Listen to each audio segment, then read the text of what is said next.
নদিয়ার শান্তিপুরের ঐতিহ্যমণ্ডিত রাস উৎসব উপলক্ষে এক পুজো মণ্ডপের শুভ উদ্বোধন করলেন চলচ্চিত্র জগতে স্বনামধন্য অভিনেতা বিভান ঘোষ। ইতিমধ্যে শুরু হয়ে গিয়েছে নদিয়ার শান্তিপুরের ঐতিহ্যমণ্ডিত ভাঙা রাস। এই রাস উৎসব উপলক্ষে শান্তিপুরের আনাচে কানাচে একের পর এক বর্ণময় পুজো মণ্ডপ দর্শনার্থীদের মধ্যে বিশেষ আকর্ষণ সৃষ্টি করছে। পুজো মণ্ডপ তৈরির ক্ষেত্রে এমন এক ঐতিহ্যপূর্ণ নাম হলো শান্তিপুর পঞ্চাননতলা YMSA ক্লাব। এবছর এই ক্লাবের পুজো মণ্ডপ সাজানো হয়েছে মূলত শোলা এবং সোনালী সুতোর সূক্ষ্ম কাজের মাধ্যমে। সুদক্ষ এবং নিপুণ হস্তশিল্পের মধ্য দিয়ে এখানে শিল্পীরা ফুটিয়ে তুলেছেন তাদের শিল্পকলা।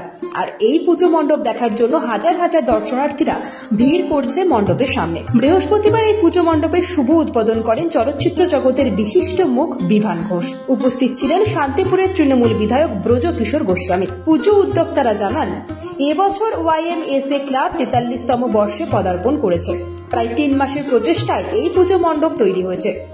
রাস উৎসব দেখতে আসা দর্শনার্থীদের কাছে এই মণ্ডপ অন্যতম আকর্ষণ হয়ে উঠবে বলে মনে করছেন উদ্যোক্তারা। শান্তিপুরের রাসকে আরো বড় করার অনেক প্রয়োজনীয়তা আছে। সেটার জন্য যা যা করণীয় প্রশাসনিকভাবে বিধায়ক হিসাবে আমি করব। নিশ্চিতভাবে আমাকে সমস্ত কাউন্সিলররা এবং আমার পার্টির যারা আছে, আমি খোলাখুলি বলছি, তারা সহযোগিতা করছেন। এবং তার থেকেও বড় কথা, যে মানুষটার কথা আজকে না বললে খুব ভুল হবে, তিনি হচ্ছেন মাননীয় মুখ্যমন্ত্রী মমতা বন্দ্যোপাধ্যায়। এক ডাকে সাড়া দিয়ে উনি 22 সালে এসেছিলেন। আজকে উনি এসেছিলেন বলেই কিন্তু শান্তিপুরের রাসের আমি গ্ল্যামার শব্দটা ব্যবহার করছি, কারণ শান্তিপুরের রাসকে তো নতুন করে দেখানোর কিছু নেই, কিন্তু গ্ল্যামার শতগুণ বেড়ে গেছে। এটা নিয়ে অস্বীকার করার কোনো জায়গা নেই। আগামী দিনেও অপেক্ষা করুন।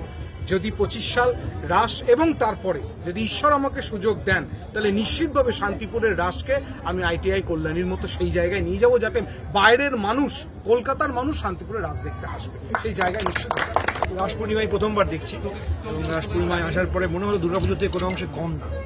দুর্গাপুজো কলকাতায় হয়তো অনেক জাঁকজমক করে হয়, প্রথমবার শান্তিপুরে এলাম। আসার পরে আমি জাস্ট চমকে গেছি। খুব ভালো লাগছে। প্রত্যেক বছর আসতে চাই এবং রাসের পাশে থাকতে চাই। অন্যদিকে শান্তিপুরের রাস উৎসবকে হেরিটেজ ঘোষণা করার জন্য রাজ্যের মুখ্যমন্ত্রী মমতা বন্দ্যোপাধ্যায়কে বিশেষ ধন্যবাদ জানিয়েছেন অভিনেতা বিভান ঘোষ। নদিয়া শান্তিপুর থেকে মাধব দেবনাথের রিপোর্ট, আজ বাংলা নিউজ।